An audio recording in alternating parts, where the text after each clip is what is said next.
internet, en su espacio de las redes sociales, pueden poner eso. Es insensato no fundamentar su vida en la sabiduría y la verdad.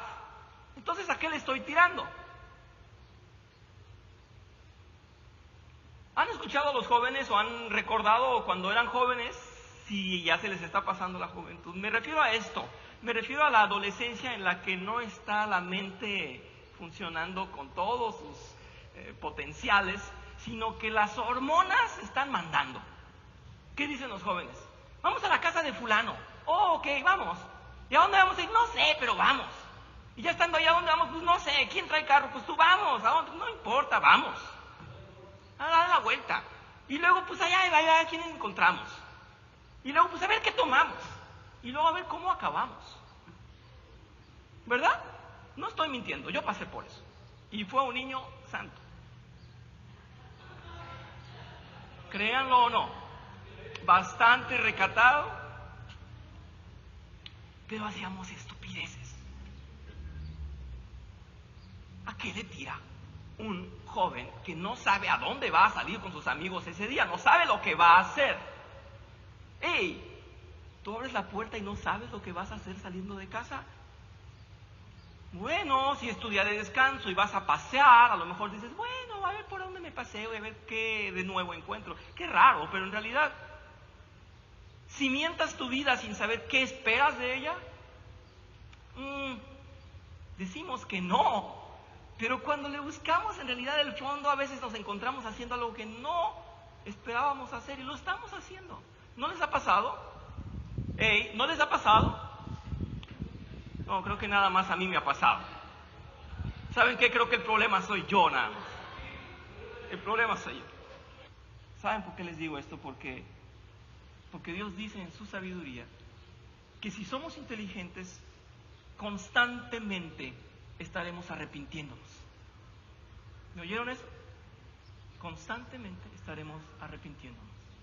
Porque aún Pablo lo dice, lo que no quiero hacer hago, lo que no debo hacer, y lo que quiero hacer no lo hago. ¿Y no era santo Pablo? Sí. ¿Y no se había encontrado con el Señor Jesús? Sí. Lo conoció en todo su ser. Estaba hablando palabras santas.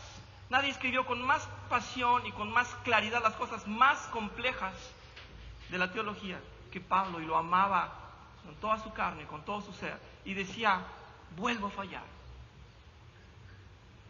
Aquí no está diciendo que el que tome la palabra de Dios no va a fallar. Está diciendo que su fundamento será el mejor que pueda haber en toda la existencia, en todo el planeta. Que si no está fundamentado, estará perdido totalmente. Los invito a leer en Lucas 14, por favor. Si alguien lo tiene, por favor, fuerte y claro, le agradeceré. Gracias. Bueno, quiero decir que los mexicanos, obviamente de nuestras carencias, pues hacemos lo posible, y sí es cierto que hay cientos y cientos y cientos de casas que tienen los cimientos apuntando, las terminaciones de sus casas en lo alto apuntando hacia un futuro cuarto, y ese futuro cuarto pues nunca llega. Entonces se quedan las varillas ahí al exterior esperando que algún día puedan ser llenadas de concreto y construir más arriba de la casa. Y no sé si es porque fueron insensatos o porque su aspiración era más, o no les llegó bendición. No puedo criticar en eso, pero es un ejemplo. Decir, voy a hacer un castillo, pero no tengo los medios, y lo pone aquí Lucas muy claro. Está diciendo, eso es no haberlo planeado, no tener planeación. Como les digo, no quiero olvidar las frases pasadas. ¿A dónde iré si mi vida no está cimentada en lo santo, en lo bueno, en lo que es verdadero? Por eso dice el Señor, yo soy el camino, la verdad y la vida, ¿verdad? Dice, hay doctrinas que pueden no gustarle al insensato. La total depravación del hombre. El insensato dice, no, a ver, yo soy pecador, pero no tanto. Tengo uno que otro pecado, pero así que sea totalmente, que merezca ser condenado, pues no. Eso que dice Dios, que todos estábamos en condenación, no, yo no. ¿Verdad? Es difícil aceptarlo. De hecho, no entendemos cómo, pero venimos de un origen pecaminoso, pero el insensato no le gusta esa doctrina. La predestinación, ¿cómo que desde antes me conoció Dios? No puede ser. No puede ser. Ni mi mamá ni mi abuelita me conocían. ¿Cómo es posible que Dios me haya conocido antes? Seguro es una frase que ahí se le fue a los que escribieron la Biblia, pero no puede ser que haya predestinación. Entonces el insensato dice, bueno, es que creo una parte de la Biblia y la otra no. La necesidad de cumplir con los sacramentos. ¿Han escuchado eso? Cristianos que no se atreven a bautizarse, todavía no les llega la emoción. Bueno, la obediencia que Dios nos demanda, por ejemplo, ¿verdad? Ves a alguien sacrificándose por cumplir y no, eso no, porque es pecado, y está siempre tratando de discernir qué hacer o qué no hacer, en dónde actuar, en dónde no actuar. Y ves a otro hermano también, pero que pasa derecho y no le importa, y le dices, oye, creo que eso no está correcto, por eso yo no lo he hecho. Y te dice, ¿qué te dice? Religioso, exagerado, ya eres salvo. ¿Cuál confianza? La santidad requiere de limitarse en muchas cosas, pero al insensato no le parece.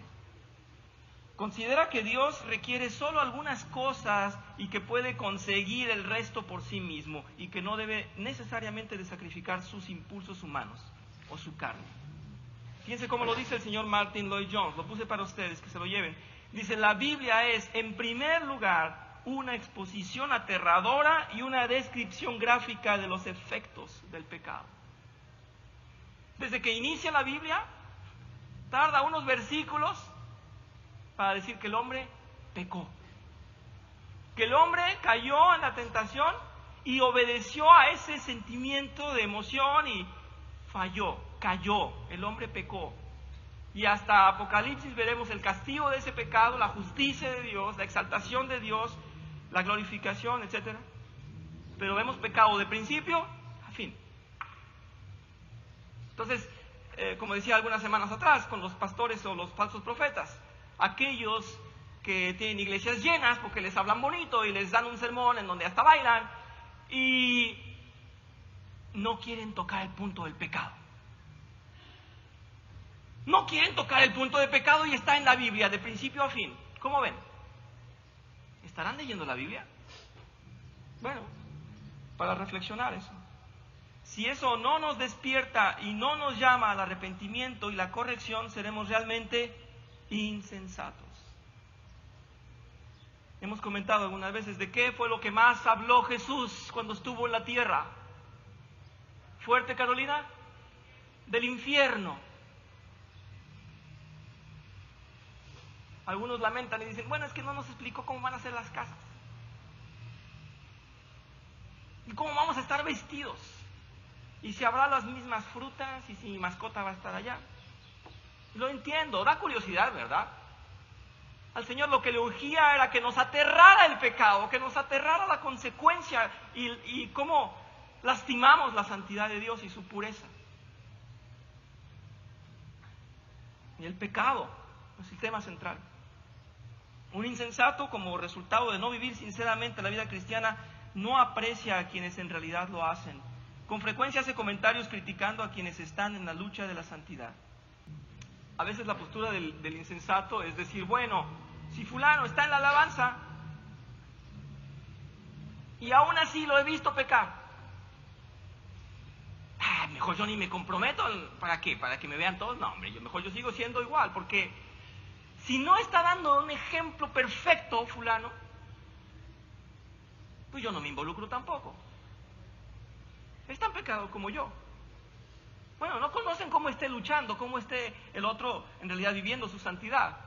Pero insisto, quieren a un pastor perfecto, ¿verdad? Quieren tal vez todas las cualidades de Cristo en el pastor. Es necesario que conozcamos el Antiguo Testamento y veamos de qué manera los grandes hombres de fe lidiaron con sus vidas y lucharon contra el pecado. ¿Hubo alguno que no luchó con el pecado? ¡Wow! El gran David, el gran Salomón, y todos pasaron por ahí. aprenderemos que aquellos que no tomaron los designios de Dios en serio o que lo hicieron parcialmente y confiaron en sus propias fuerzas, sufrieron amargas consecuencias. Al insensato no le gusta ir mucho al Antiguo Testamento, probablemente. A lo mejor algunos sí, pero la mayoría dicen, no, porque eso ya pasó y es tan complicado y me aburre. Pero está ahí el ejemplo de los insensatos. Es decir, si leemos el Antiguo Testamento, veremos que muchos fueron insensatos. ¿Se acuerdan cuando Salomón se queja en Eclesiastés? Que deja la óptica santa y empieza a verlo todo como un vil hombre, deja su sabiduría un poco a un lado y en esa reflexión tan triste, tan humana, dice, hice de todo me lo permití y ¿qué gané? Está diciendo, un hijo de Dios, un hijo amado por Dios, está diciendo, le di rienda suelta a mi carne y no gané nada bueno. Ahí están los ejemplos que podemos leer para conocer en dónde podemos estar nosotros. Muchos insensatos piensan que hacer una confesión de fe y asistir a la iglesia los tiene a salvo y pueden vivir cómodamente por saberse aceptos. Pero la verdad es que aún así, aún si son auténticos en su fe y nunca perderán su salvación, si no edifican su vida totalmente en Cristo, van a sufrir las consecuencias. Insisto, no estoy hablando de un salvo o no salvo. Habemos o habrá quienes somos a un grado u otro insensatos, aún siendo salvos. La invitación no es para salvarnos. La invitación a fundamentar nuestra vida en la palabra de Dios no es para ir al cielo. Es para cómo comportarnos de la mejor manera en esta vida. No solamente para representar mejor al Señor Jesús, sino a tener bendición también. ¿Cómo puedo esperar tener bendición si hago lo contrario de lo que Dios me dice? Pues es absurdo, ¿verdad? Sería insensato. Todos, hermanos, lo lamento, todos, aún los hijos de Dios, tenemos un grado de insensatez.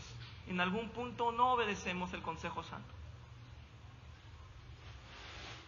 Creo que la próxima semana podremos ver cuál sería el carácter del sensato o cuáles serían también consecuencias del insensato. No hemos visto todo. ¿Pueden imaginar las consecuencias del insensato? Si alguien ha sufrido cosas y ha dicho, ¿por qué no le hice caso a Dios? Si alguno de ustedes de casualidad alguna vez ha dicho, ¿por qué hice esto mal? Dios dice que no había que hacerlo y lo hice. Pues, bienvenidos. Los invito a que oremos para despedirnos de esta clase.